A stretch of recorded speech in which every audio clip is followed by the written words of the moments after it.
One of the themes of the tractate of Hallah is that the Mishnah keeps on comparing Hallah to other kinds of offerings. And it keeps on comparing Hallah to different kinds of, it compares to things we can and can't do with Hallah with other festivals, and particularly Pesach. So the parallel between Pesach and Hallah comes very, very strongly through the Masachet. Maybe that's natural because Hallah is all about dough that we bake, and Pesach is all about dough that we might bake it in a certain way, but generally we don't eat it. And we're going to come back. We're going to come back to these two parallels between, let's say, Hallah and teruma and Hallah and Pesach as we close off the first chapter of the Masachet. And we're also going to come back to the question of purpose and intent. You remember that we closed yesterday with this quantity of dough that the baker was going to mix. If he mixed it for himself and then sold it out to a bunch of people, then it required Hallah. If the bunch of people each contributed a part of the dough and got him to mix it up, then it was considered, providing that the quantity they contributed was small enough not to require Hallah, Hallah wasn't required. So the physical situation is exactly the same. But if you like, the purpose or the intent or the ownership was different. And we're going to pick up today in the 8th Mishnah with the same kind of idea. Isat haklavim, dough that belongs to dogs, literally translated. I mean, I've said dough for dogs, but Isat haklavim is dough, dog dough. Bisman she'harim ochlim mimenu chayevet b'challah. If the shepherds eat it, it's subject to Hallah. And it's subject to a whole bunch of other things. And if the shepherds don't eat it, it's not going to be subject to Hallah, and a whole bunch of other things won't apply. So this Mishnah, if you like, is made up of two mirror image parts. And it's exactly the same substance, but the fate or the liability of this dough depends on what we do with it. And, you know, many of us aren't familiar with dog dough. It's not I suppose we have dog food today, actually. You can go to the supermarket and buy dog food that a human being wouldn't eat. And this is exactly what the Rambam says. And I brought the Rambam for you just after the Mishnah, because he explains what dog dough is. He says, Isat haklavim, dog dough. Hu shelashinotabim but mursana. This is dough that you knead with bran.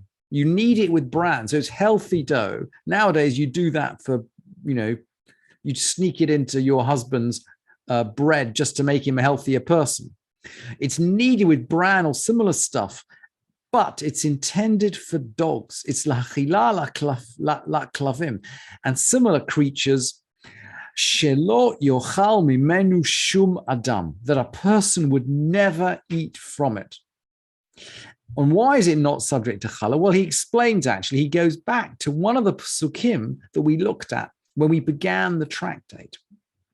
He says, it's not subject to Hallah because Hashem Yitbarach, because God said, that is to say, the Torah says, you bring Hallah when you eat from the bread of the land. We remember right at the beginning, we found these psukim. They came from the end of the Parsha of Shlach. After the failure to go into the land, the people are given this mitzvah of Hallah. And they're told, when you come into the land, it's very specific, which I'm going to bring you into. It shall be when you eat of the bread of the land. Then you shall offer up a gift. If the bread is not, if you're not going to eat it, it's not subject to Hallah. That's the bottom line. And so we're going to find out dough for dogs, it's not if we don't eat it, if we do eat it, if the shepherds eat it, it's subject to Hallah. We can use it to make an eruv.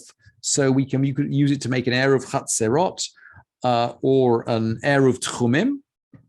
If we need to walk more than 2,000 amot on Shabbat, we can leave a little bit of food at the edge of the tchum, and then that allows us to have an extra 2,000 amot beyond there. Or we can make an eruv chatzarot with, let's say, in a block of flats or houses around a courtyard where we live, or a shituf. A shituf is a way of joining together multiple courtyards. Shituf means shared ownership, basically. And you can join multiple courtyards, each of which has houses living off it, if you can put some food in the middle and consider it shared.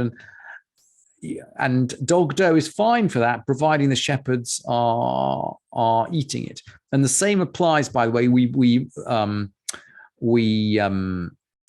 Mevarchim aleha, we make a blessing over it. Muzamnim aleha, we make a zimun over it. We can make it on a festival. Naaseit b'yomtov.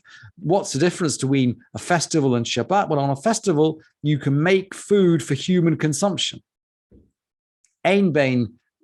You make food l'ochel nefesh, for human consumption. So you can cook food for humans, but not for dogs. And then the converse, if the shepherds don't eat it, it's not subject to Hallah, and you can't use it to make an eruv or a shituf. And we don't say a blessing over it, and we don't make a zimun over it, and you can't make it on a festival because it's not human food. And, I forgot to say, We're going to come back. We keep on coming back to Pesach. If the shepherds eat it, you can fulfill your obligation on Pesach with it. And if the shepherds don't eat it, you can't. You need to fulfill your obligation of matzah. We can make this dough into matzah, right? If we baked it really quickly before it had time to ferment. But only if the shepherds ate it. And in either case, bein kach lekach, meat tamah, tumat ochlin. It can become tameh in either case because it's wet. It's basically wet food. So any wet food can become tameh. So that's the dog's dough. Now and that's the dog's dough. And now we're going to go on and we're going to close the chapter here with teruma. And we know about teruma now. So a lot of these halachot will be familiar to us. But as we've talked about the dog's dough and Pesach and Hallah, we're going to talk about Hallah and teruma and how they work and how they don't work. And again, this is a mirror image Mishnah. We're going to draw the parallels. It's almost like halachic poetry, this Mishnah. Ha-Hallah ve-ha-teruma. The Hallah, both Hallah and teruma. Chayavin alei hamita. One's liable for the death penalty. That's if one eats it. V'chomesh, and the extra fifth. If we redeem teruma, we know all these halachot. These are familiar. If we redeem it, we need to add an extra fifth. And we've learned, by the way, it's not a fifth, it's a quarter. But you end up with 5 quarters. V'asarin lazarim, they're forbidden to non-priests. They're the property of the priest. Then ve'olin be'echad u'me'ah, they go up in 101, i.e. they can be nullified if you got 1 in 101. Or one in 100 anyway. Echad u'me'ah. Ve'tunin rechitza yadayim ve'harev shemesh. And they need the washing of your hands and the setting of the sun. If you're tameh, then you need to wash and you need to wait for the sun to set before you can. The priests can't eat their teruma until they've washed their hands and the sun has set, till the stars have come out. And then we go on to say, we can't take from the pure for the tameh. We learned about that when we learned about teruma. It's always like for like. And we always take from what is close. Something that is really close to us. And we always take from finished produce. We learned that in the Mishnah of Trumot. And then finally, Ha'omer, Kol gorni truma vechol isati challah. We're going to make another parallel between teruma and challah. Someone who says, all of my dough is challah, or all of my threshing floor is teruma. Lo amar klum. He has not said anything.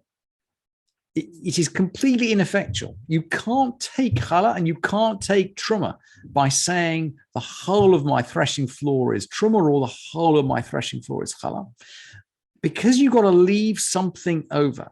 Ad sheyishayer miktzat. You've got to have something left over. And the Rambam is going to explain this, and he goes back to our psukim. I mean, I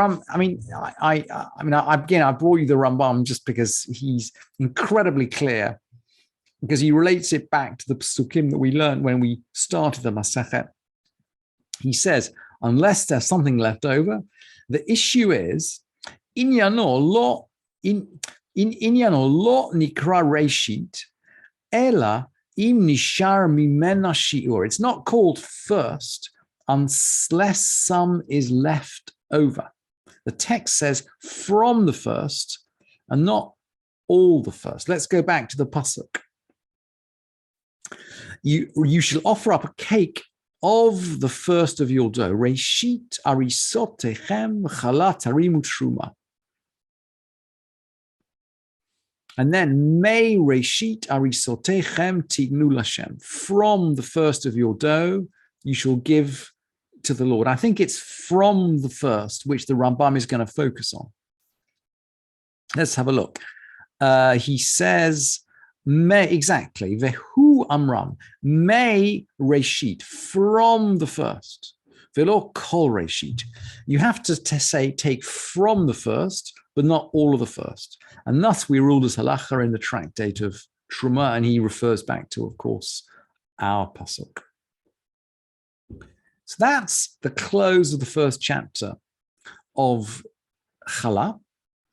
We've learned about parallels between Hallah and teruma.